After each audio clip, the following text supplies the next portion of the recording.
So at this time, Monique and the lawyers are actually able to get me moved. And I'm going to be very careful because when I talk about these guys in the cell, I want to be very respectful for them because they were really amazing people. Piece of shit Dr. X is, I mean, dude, I forgive him and I love him and, as much as I can, but the sin's a sin. There's a lot of other ways you could get back at someone than doing shit like this. So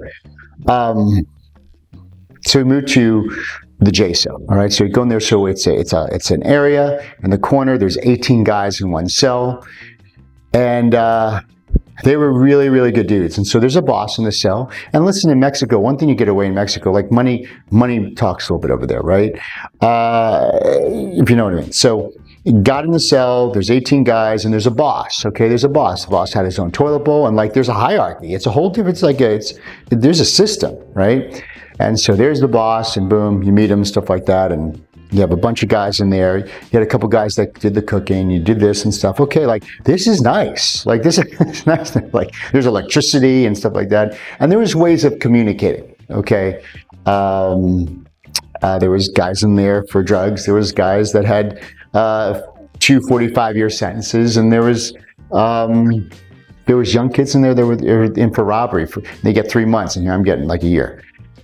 And rumors go around, so they're like, yeah, there's rumor that guy, because no one wants to really say what's going on, so there's rumors that guy, murdered someone. I'm like, I didn't murder anybody. And I realized, they would ask me questions. There was 2 people who spoke English, and they would ask me questions, and I realized they were able to look online, and they knew everything about me, because there's a way you could, without saying too much, get online. So there it was, so they knew about me. So you got a Lamborghini? Yes, I do. So I realized I wasn't gonna lie. I'm a doctor. Yeah, I'm one of the greatest chiropractors that ever lived. And so what's my value here? I'm a chiropractor. So I adjusted everybody. And there's a funny story, if anybody knows me, I hate feet. When someone says, hey doc, can you check out my ankle or my foot? I'm like, no, don't touch feet. Only foot I touch is Monique's. And I fucking hate feet. And the boss, because here's the boss thing. Well, first of all, to know that you're not a narc or something like that, they're like, here, have this. And they say, whatever he offers you, you got to do. So it's a big old lot of cocaine. Did that. And don't feel bad at me. It was awesome. My face was numb for 3 hours. So anyways, it's just and it's but it's funny, when he's like, you want a Diet Coke? I'm like, no. And they're like, listen, whatever you offer, you take it.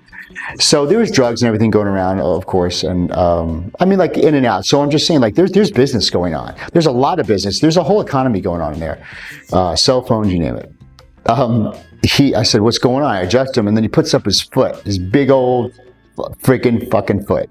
And I'm like, so, I know I just started work on his foot, adjusted, tarsal tunnel syndrome. And he's like, oh my God, I feel amazing. He's someone translated for it. So I started adjusting everybody. And so that was my value. That was my language. The principle, what I did, my profession, my skill is my language. I could use my hands.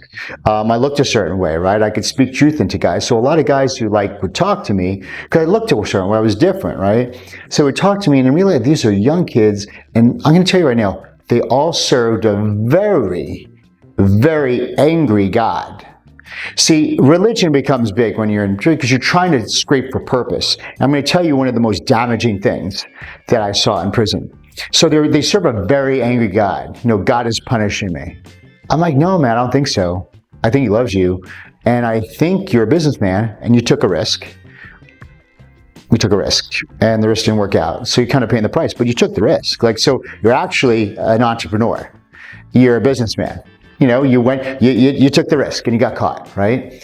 And because these guys, their wives left them and here's the thing, I'm getting more because all their girlfriends left, wives left, because, you can't be in there for too long without them moving on.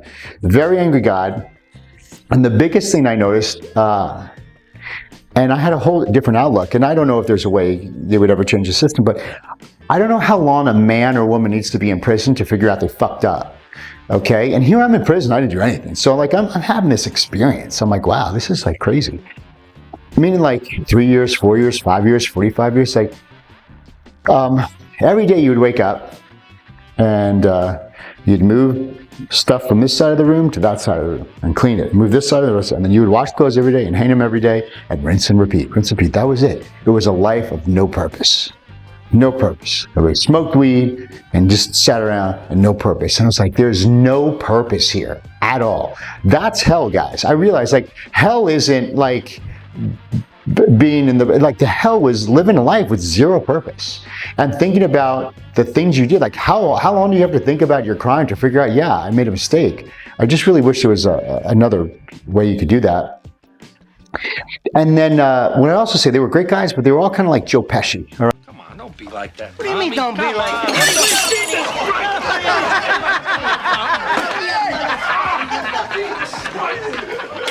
I believe this prick. You think this is funny, huh? He's having... What the fuck are you looking at? You're fucking moron. You don't want to bring the chick. You believe this prick? You're supposed to be doing this stuff too, you know? You know what? You're a funny guy. That's it, Henry. That's it, Henry. Right, if you watched the Goodfellas. So Joe Pesci, he was very volatile, right? So you didn't know they could turn like that. Laughing in your face. So people did, everybody get in your face? Yeah, people got in my face. Another skill of mine is I could speak, right? I could speak and perform, okay? So I had to call that into play. Like when someone is up in your face, trying to get in your face to test you or to break you or whatever it is, and I'm sitting there going, holy shit, this fucking guy's got 2 45-year sentences. And like, he's got nothing to lose. We're going to put that on his tab. And I don't want to go back to the shithole I just came out of. So I would just go like that. Yeah, I'd stand up to him like peace and love. Like peace and love. No, peace and love. Peace and love. And they, eventually like calmed down. It happened like 3 times. It totally sucked.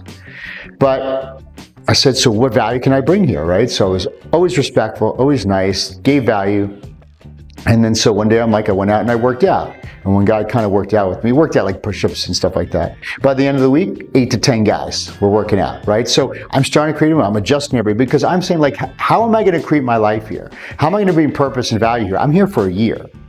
And they fucked with you. I mean, the whole time, just to see how it would act. Here's a couple fuckeries. Number one, there was this, it's like a king cake. You know, the cake with the little baby in it? Well, they had one, it's a Mexican version, and there's a baby in it. And if you get the piece with the baby in it, then you gotta somehow get food for the entire, all the guys, okay?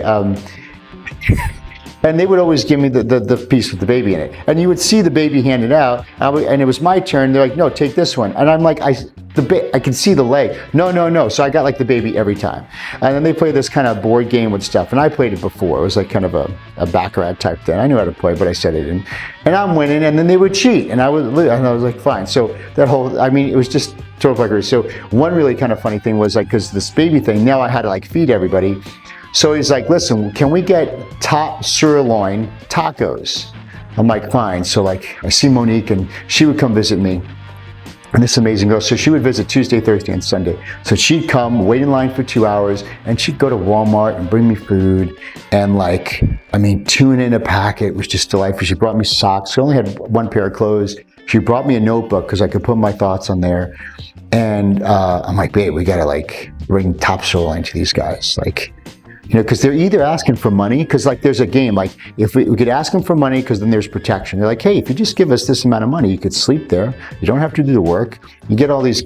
I'm like, all right. So like, what, there's your balancing act. And then if you give an inch, they're going to take a mile. So, hey man, can you buy milk for me? So it's like, so you're just trying to kind of keep the peace and see what's going on. So, because they saw that she would show up and come, and they started bringing her into, hey, so is your woman gonna like, can she get this and get that? I'm like, no, she's leaving. Like, so I requested that Monique and I would meet in another location, but everybody talks, right? So they figure it's going on. So she had to get this top sirloin scene. They're going there, and then the day before, they're like, yeah, I got the top sirloin. We're all ready to go. And like, no, we need it from Don Sirloin, this restaurant. I'm like, no, you tell me it was this. No, it's Don Sirloin. So they're always changing things up just so you fail and lose. So anyway, so my friend Adam was there and everything, and they got it. They waited in line last night and that night before, and she brings them. They're bringing it. They got all this shit. They're dragging it in to feed these guys. And it was just like, you were constantly being tested and fucked with.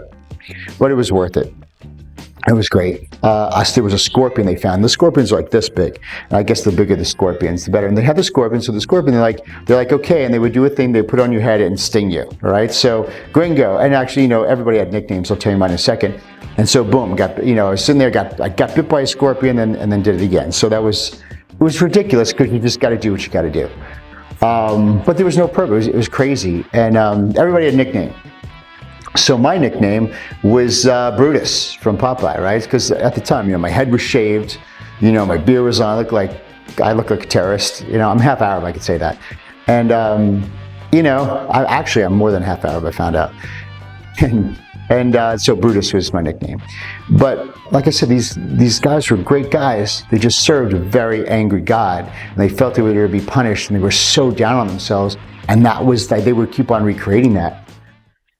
And I was there until, they were waiting on a hearing, and then all of a sudden, El Chapo's son gets caught.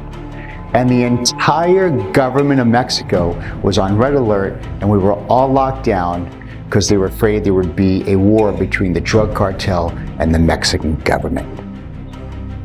How am I going to get out of this one?